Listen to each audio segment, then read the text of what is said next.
Welcome to Suman TV. నేను నాగరాజ పుంగనూరు నియోజకవర్గం చౌడేపల్లి మండలం సింగిరిగుంటలో విజయ వినాయక స్వామి యొక్క కళ్యాణోత్సవాన్ని అదేవిధంగా 10వ వార్షికోత్సవాన్ని ఘనంగా నిర్వహించారు.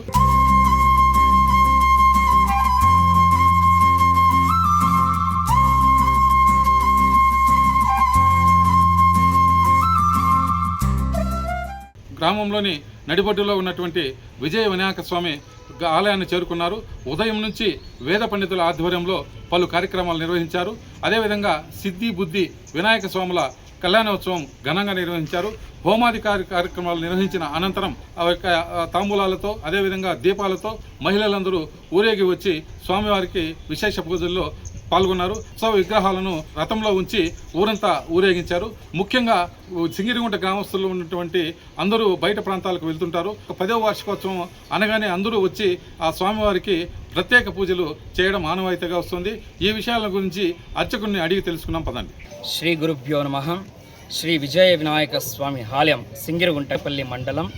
ఇక్కడ విశేషం ఏమంటే 10 ఏళ్ళ నుంచి అంటే 2016 సంవత్సరం నుంచి 10 ఏళ్ళు అయింది. ఇప్పటికే ప్రతినిత్యం అభిషేకం ఉంటుంది. తెల్లవారి మధ్యలో పెళ్ళిళ్ళు కానీ ప్రతి ఒక్కటి జరుగుతుంది. పేదరికం ఉండే పెళ్ళిళ్ళు కానీ ఇక్కడ ఉచితంగా తాళిబొట్టు ఇస్తారు.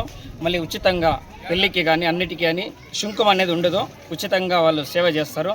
ఎవరన్నా తిరుపతికి పాదయాత్ర పోతారు కదా, వాళ్ళకి ఎంత వసతి ఇక్కడే ఉండేదానికి ఎంత అనుకూలం ఉంటుంది.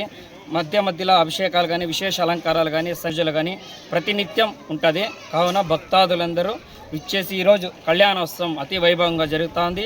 గ్రామస్తులు మరియు చుట్టుపక్కల గ్రామస్తులందరూ వచ్చారు. చాలా సంతోషంగా ఉంది. ఆలయ కమిటీ శ్రీ విజయ వినాయక స్వామి ఆలయ కమిటీ సభ్యులు శ్రీ సింగరగుంట గ్రామస్తులందరూ చాలా అనుకూలంగా కానీ మాకు ప్రతికూలంగా ఉన్నారు. కానీ భక్తాదులందరూ ఇచ్చిన సంఖ్యలో వచ్చి ముందు ఇంకా బాగా జరగాలని కోరుకుంటూ శ్రీ విజయ వినాయక స్వామి సిద్ధి బుద్ధి సమేత శ్రీ విజయ వినాయక స్వామి అనుగ్రహం అందరికీ ఉండాలని, గ్రామస్తులకు జిల్లాకు అందరికీ బాగుండాలని కోరుకుంటున్నాను. స్వామి ఇది ఎన్నో సంవత్సరం స్వామి? 10వ సంవత్సరం. ప్రతి సంవత్సరం ఏం జరుగుతుంది స్వామి? ప్రతి సంవత్సరము కళ్యాణోత్సవము మరియు ఇది వార్షికోత్సవం జరుగుతుంది. అంటే ఏం పూజ కార్యక్రమం స్వామి? అంటే తెల్లవారుజామున గంగా పూజ ఉంటుంది. తెల్లవారు 6 గంటల నుంచి గంగా పూజ ఉంటుంది. మళ్ళీ ప్రధాన కలశ స్థాపన, మళ్ళీ పంచకలశ నవగ్రహ ఆరాధన, మళ్ళీ అష్టదిగ్బాలకల పూజ, హోమము, పూర్ణావతి ఉంటుంది.